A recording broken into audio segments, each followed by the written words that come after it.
বলি বিশ্বদেব পঞ্চযজ্ঞ যার নাই,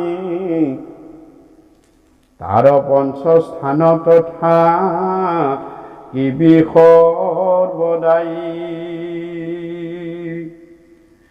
হে রাম জয়িত করে শ্রবণ কীর্তনকে কর, ন চাপিবি পাপী সিতু গৃহস্থ ঈশ্বৰ। হে ৰাম হুয়া এক শৰণ কৃষ্ণৰ লয় নাম, মোহদয়া দেখে নপো শিবি সিতু গ্ৰাম।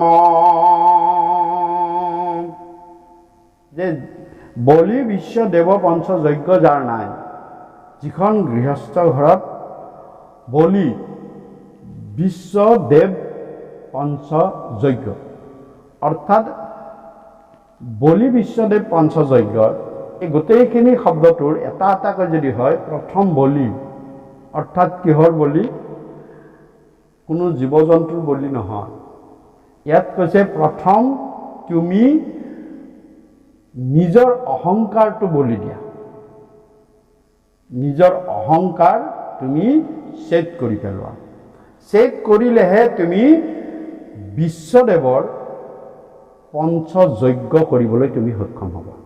যদি তুমি বলি নিদিয়া, অৰ্থাৎ অহংকাৰটো যদি তুমি বলি নিদিয়া, তোমাৰ গৰ্বটো যদি তুমি বলি নিদিয়া, তুমি কেতিয়াও এই বিশ্বদেৱৰ পঞ্চযজ্ঞ তুমি কৰিব নোৱাৰিবা। পঞ্চযজ্ঞ প্ৰথম গুৰুযজ্ঞ, গৃহস্থখনত সংসাৰ গৃহস্থীখনত সদায় প্ৰথম গুৰু সেৱা হ'ব লাগে। আৰু গুৰু সেৱা এনেকুৱা কথা যে স্ত্ৰীসকলে স্বামী তেওঁৰ প্ৰথম গুৰু। স্বামী গুৰু মানি স্বামীৰ চৰণ এবাৰ হ'লেও দিনটোত বুদ্ধিৰে হ'লেও স্পৰ্শ কৰি দিনটো আৰম্ভ কৰিব লাগে। সেয়া গুৰু সেৱা হ'ল। আৰু বাপ জনাই তেওঁৰ ইষ্টগুৰু, আমাৰ কৃপালু গুৰু, তেওঁ দিয়া গুৰুজনে, নামঞ্জনীয়া গুৰুজনে দিয়া নাম প্ৰমত্তকেশৰী নামৰ উচ্চাৰণ কৰি তেওঁৰ গৃহতেই 5 মিনিট সময় হ'লেও সেই গুৰু প্ৰদত্ত নামখিনি লৈ গুৰু সেৱা কৰিব লাগে। সেয়া গুৰুযজ্ঞ। কোনো ধৰণৰ ইয়াত খৰচ কথা নাই, কোনো ধৰণৰ আড়ম্বৰতাৰ কথা নাই। শুদ্ধ অন্তৰেৰে তুমি গুৰু সেৱা কৰা। চাওক, যদি যিজন অহংকাৰী লোক, তেওঁ কেতিয়াও গুৰু সেৱা কৰিব নোৱাৰে। তেওঁ যিগৰাকী অহংকাৰী, তেওঁ কেতিয়াও স্বামীৰ চৰণ স্পৰ্শ কৰিব শক্তি নাই। তেওঁ নিজৰ অহংকাৰটোৱে বলি দিব পাৰে। যদি পিতৃগুৰু আছে, মাতৃগুৰু আছে, তেওঁলোককো সেৱা কৰাটো কোনো কথা নাই, সেৱা কৰিব লাগে। তেওঁলোকৰ এবাৰ হ'লেও শ্ৰীচৰণ স্পৰ্শ কৰাৰ ফলত সমগ্ৰ দিনটোতেই ক'ৰবাত যদি বিপদ বিঘিনি দুখ দুৰ্গতি আছে, সেইখিনি ভগৱন্ত ঈশ্বৰ পুৰুষে নিজেই নাইকিয়া, যে এওঁ প্ৰথম কৰ্মটোৱেই কৰিলে। তাৰপিছত 2 নম্বৰ আহিলে পিতৃ। অৰ্থাৎ গৃহস্থীখনত পিতৃ মাতৃ যদি আছে, পিতৃ মাতৃ, আৰু যদি পিতৃ মাতৃ কিবা কাৰণত বৈকুণ্ঠগামী হৈছে, প্ৰয়াত হৈছে, তেতিয়া পিতৃ মাতৃ সম এজনক মানে অলপ হ'লেও, পানী এগিলাচ হ'লেও, চাহ একাপ হ'লেও দি সেৱা ভাগি ল'ব লাগে। আই মাতৃয়ে হওক, বাপ জনাই হওক, অন্ততঃ পিতৃ মাতৃ সম হ'ব লাগে। অৰ্থাৎ গুৰুৰ পিছত, তাৰপিছত আহিলে গুৰু সেৱাৰ পিছত আহিলে পিতৃ, অৰ্থাৎ সেয়া পিতৃযজ্ঞ হ'ল। আৰু তাৰপিছত আছে যে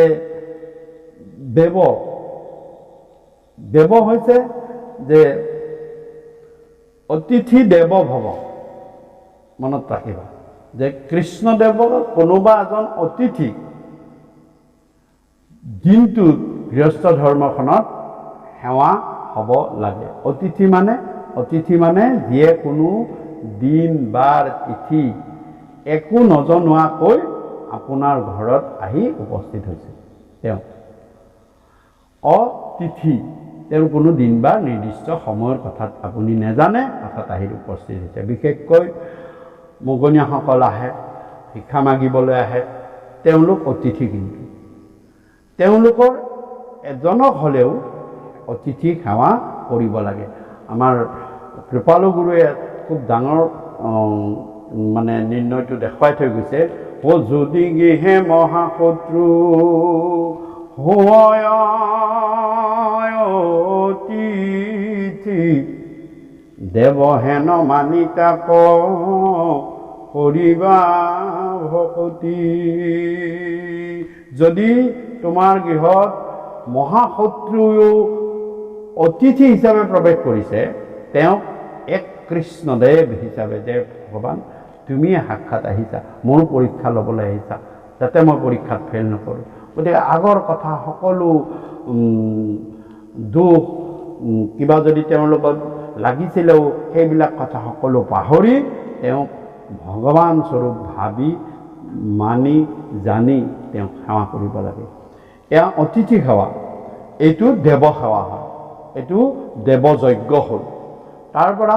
তাৰপিছত আছে ভূত যজ্ঞ, অৰ্থাৎ তুমি জীৱশ্ৰেষ্ঠ মানৱ, তোমাতকৈ তলত কিছুমান ভূত প্ৰাণী আছে, জীৱ আছে, যিবিলাকে তোমাক আশ্ৰয় কৰি তেওঁৰ জীৱনটো চলাই আছে। গতিকে দিনটোৰ ভিতৰত পৰুৱাকেইটা হ'লেও খুটকন অলপ, এজনী গাই বা এজনী চৰাইকে কিবা অলপ নহয় দ্ৰব্য প্ৰতিদিনে গৃহস্থীখনৰ ধৰ্মত দিব লাগে। কাৰণ এই গৃহস্থী কৰা লোকজনৰ ওপৰত আশ্ৰয় কৰিয়েই বহুত জীৱ পোহপাল গৈ আছে। গতিকে তেওঁলোকক যদি দিয়া, তেতিয়াহে ভগৱন্তই তোমাক দিব। অৰ্থাৎ তোমাৰ দ্বাৰা বহুত জীৱৰ সেৱা কৰাইছে, তুমি সেইখিনি নিজৰ কাৰণেও নলৈ তুমি আনকো সুন্দৰভাৱে দিব পাৰিবা। তেতিয়া সেয়া এটা অৰ্থাৎ ভূত যজ্ঞ হৈ পৰিব। গতিকে তাৰপিছত আছে নৃযজ্ঞ। নৃযজ্ঞ মানে আমি ক'বলৈ গৈছোঁ যে নামযজ্ঞ, অৰ্থাৎ গৃহস্থী ধৰ্মীয় সংসাৰখনত নাম অলপ হ'লেও পুৱা গধূলি ল'ব লাগে। অৰ্থাৎ হ'ল আমাৰ অনুষ্ঠান, যিটো আমাৰ অনুষ্ঠান হয়, নামৰ অনুষ্ঠান, নাম প্ৰসংগই হওক, প্ৰতিদিনেতো তাক আয়োজন কৰা অসুবিধা। সেইটো আমাৰ নামঘৰ সত্ৰত হয়, কিন্তু আমাৰ গৃহস্থীবিলাকত আমি নোৱাৰোঁ, যিহেতু কৰ্মৰ মাজত আমি থাকিব লাগে, কৰ্ম ক্ষেত্ৰলৈ আমি যাব লাগে, আৰু আন কিছুমান কৰ্ম থাকে। গতিকে কি কৰিব লাগে, সেইটো কেনেকৈ সাধন হ'ব? অৰ্থাৎ গৃহস্থীখনত গুৰু প্ৰদত্ত যিখিনি নাম বস্তু, সেইখিনি গৃহস্থৰ মূল মানুহজনে প্ৰতিদিনাই তেওঁৰ গৃহৰ প্ৰাৰ্থনা ঘৰত তেওঁ ভগৱন্তৰ নাম সেইখিনি প্ৰমত্তকৈ কৰি নাম বস্তু উচ্চাৰণ কৰিব লাগে। বা আইগৰাকীও সেইখিনি পুৱা গধূলি কৰিব লাগে। তেতিয়া কি হয়, সেই নাম প্ৰমত্ত কাষৰীয়ে এই গৃহস্থখনৰ সমস্তখিনি ঠাই, গোটেইখিনি ক'ব গ'লে চৌহদটোৱেই নাম প্ৰমত্ত কাষৰীয়ে সদায় সুৰক্ষিত কৰি ৰাখে। অৰ্থাৎ মানে ক'ব গ'লে তোমাৰ গাইড দি ৰাখে। আৰু সেই গৃহস্থখনত দূৰ দূৰণিত যদি ক'ৰবাত কোনোবা আছেও, তেওঁকো সেই নাম প্ৰমত্ত কাষৰীয়ে ইয়াত লোৱা গৃহস্থখনত লোৱা নামখিনিয়ে গৈ তাত গৈ তেওঁকো সুমতি সুগান্ধি সুপথে লৈ যাব। এইধৰণে 5 যজ্ঞ প্ৰতিখন গৃহস্থৰ ঘৰত কৰিব লাগে। আৰু যাৰ এই 5টা যজ্ঞ কোনেও নকৰে, তাৰ গৃহতেই কলিক ক'লে যে তই তাত থাকিবি। য'ত ভগৱন্ত ঈশ্বৰ কৃষ্ণৰ কেশৱৰ শ্ৰৱণ কীৰ্তন নহয়, তাত তই সোমাই ল'বি, আৰু সোমাই লৈ তই কণ্ডল আৰম্ভ কৰি দিব পাৰিবি। তোক কোনেও বাধা দিব নোৱাৰিব। কিন্তু যি ঠাইত ভগৱন্তৰ, যিখন গৃহস্থত ভগৱন্তৰ নাম উচ্চাৰণ হৈ থাকে, যিখন গৃহস্থত পুৱা গধূলি ভগৱন্তৰ নাম গুণানুকীৰ্তন প্ৰাৰ্থনা কৰা হওক, প্ৰসংগ কৰা হওক, নাম লোৱা হওক, নামৰ ধ্বনি হৈ থাকে, তাৰ ওচৰত কিন্তু তই সেই গৃহস্থলৈ কেতিয়াও নাযাবি। আৰু যদি যাওঁ তেতিয়াহ'লে তোক কিন্তু তই নিজে নিজে ধ্বংস হৈ গুচি যাবি। যিজনে ভগৱন্ত কৃষ্ণৰ চৰণত একান্ত মনে শৰণ লৈ তেওঁৰ নাম উচ্চাৰণ কৰি থাকিব, তেওঁৰ নামক সহায় সাৰথি কৰি থাকিব, মোৰ আদেশ তই সেই গৃহস্থীখনৰ ওচৰলৈও নাযাবি, সেই গাঁওখনলৈ তই নাযাবি। চাওকচোন, কিমান বুলি ক'লে, মোহৰ আদেশে নপশিবি সিটো গ্ৰাম। গতিকে এখন গাঁৱত যদি এজন ভকত থাকে, এজন বৈষ্ণৱ পুৰুষ থাকে, তেতিয়া সেই গাঁৱলৈ কলি যাবলৈ নোৱাৰে। এইটো ৰজা পৰীক্ষিতে কলিক আদেশ দিলে। আৰু যদি মোৰ আদেশ অমান্য কৰ, অন্যায় কৰ, তেতিয়া মনত ৰাখিবি, তোক মই কিন্তু উধাই নেৰিম, তোক মই তাতেই মাথা কাটি পেলাম। হে ৰাম মোৰ আজ্ঞা ভাঙি দেবে কৰ নাই, তোৰ মাথা কাটোতেবে মোৰ দুখ নাই। শুনিয়া মনত নাহি সন্তোষ কলিৰ, হে কৰে কাউ বাউ বাপ শুনা মহাবীৰ।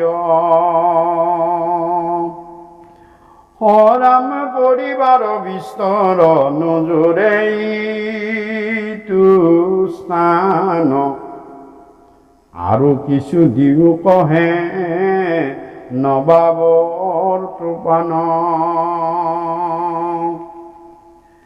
যেবে দুখ দেখা কৰিবায়ু গ্ৰহাস্তি, নিপতিৰ কৃপা উপজি লয়াতি।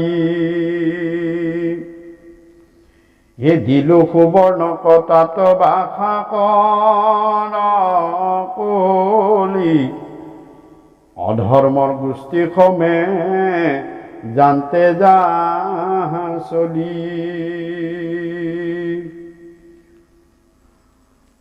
হে ৰাম হেন শুনি কলি পাছে শৰীৰ সংকোচি, নিপতিক নমি আছো লীলা পাছ গুচি।